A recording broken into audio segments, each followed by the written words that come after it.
Trump administration and Stephen Miller. They're just like, you know what? While this judge stalls this case, we're just going to keep pumping people out. And if every once in a while, Corey, we get some innocent father, who like we misjudged his tattoo or we got his name mixed up with somebody, Yeah. if he ends up in a Salvadoran prison forever, well, you got to break a few eggs. Right. Yeah. So that's it's anti-Christian actually, anti-Judeo-Christian. Mhm. Jesus would talk about going to save the one, leaving the 99 to save the one. So it's the upside in so many other ways too. It's the Wait, upside. you think Jesus is the Messiah? Corey, that is so last millennium.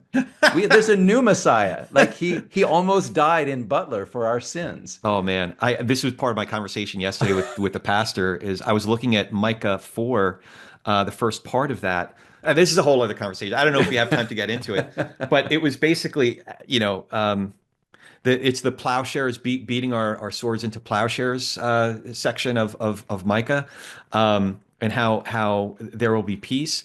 Part of that, not to get too deep into it, but part of the interesting part of that passage, the first part of Micah 4, is that other nations they would defer to Torah, which, as I'm sure you know, is basically law or a moral law.